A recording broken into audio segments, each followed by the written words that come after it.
والسلام المؤمن للمؤمن كالبنيان ويشد بعضه بعضا وشبك بين أصابعه أو كما قال عليه الصلاة والسلام. صدر محترم حاضرین جلسہ، آج کی اس باوقار مجلس میں آپ حضرات کے سامنے مسلمان کی موجودہ مشکلات کے عنوان پر چند منٹ طلب شائع کرنا چاہتا ہوں.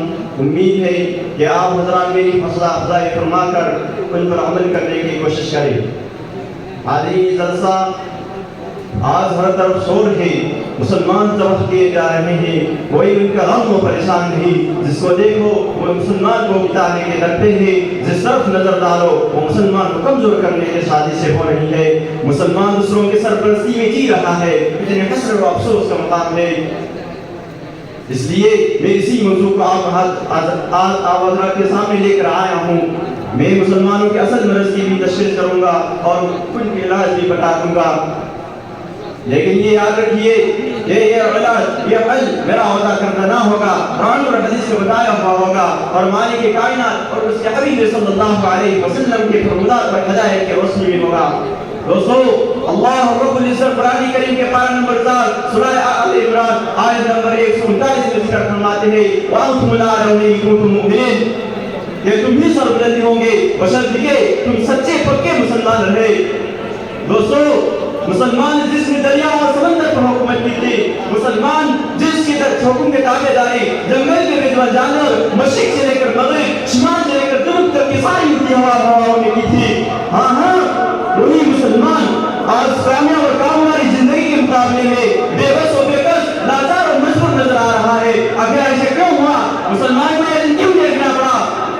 دوستو، اللہ رب العزت کا فرمان ہے ان اللہ لا یغیر ما بقوم حتی یغیروا ما بانفسهم، کہ اللہ رب العزت نے آج تک اس قوم کی حالت نہیں بدلی جس کو خیال نہ ہو کہ اپنی حالت بدلنے کا. مسلمانوں، آج ہم اپنے صفوں میں اتحاد اور اتفاق پیدا کرنے کی ضرورت ہے. اللہ کے رضا کو مضبوطی سے پکڑ لینے کی ضرورت ہے. آپسی اختلافات کو ختم کرنے کی ضرورت ہے. اللہ رب العزت نے اس منظر کو قرآن کریم کے پارہ نمبر 7 سورہ آل عمران آیت نمبر 103 میں ذکر فرمایا ہے کہ وَاعْتَصِمُوا بِحَبْلِ اللَّهِ جَمِيعًا وَلَا تَفَرَّقُوا، تم سب مل کر اللہ کے رضا کو مضبوطی سے پکڑے رہو، آپس میں متفرق نہ ہو. دوستو حضرات، ہمارے کے عزیز محمد بن نبی علیہ السلام تشریف لاتے تھے، اسی کے بھی اختلافات تھے.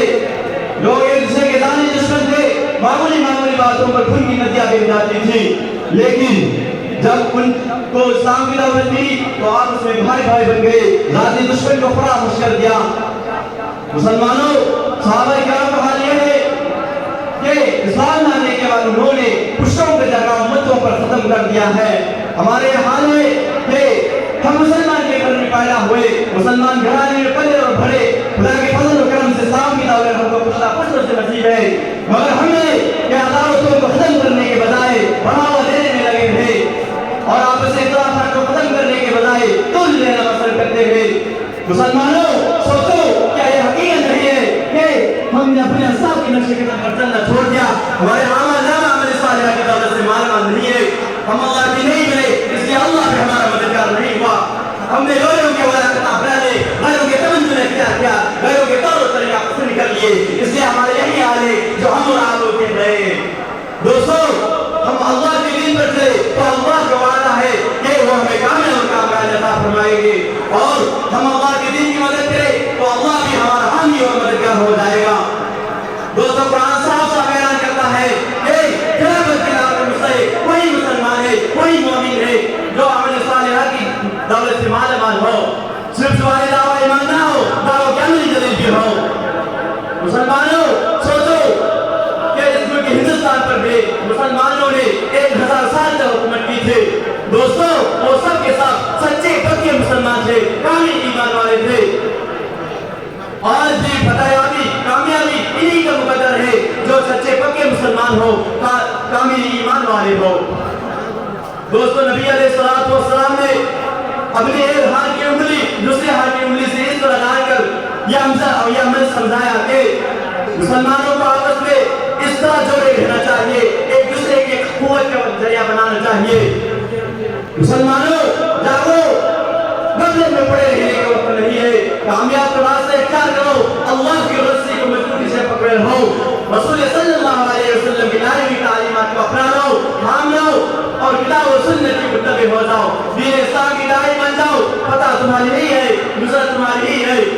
مسلمان کے یہی شان ہے, اس انسان کے ساتھ دنیا میں جینا اور زندگی گزارنا چاہیے. اللہ رب العزت ہم کو اسی شان کے ساتھ دنیا میں جینا اور زندگی گزارنے کی توفیق نصیب فرمائے. اور میں اس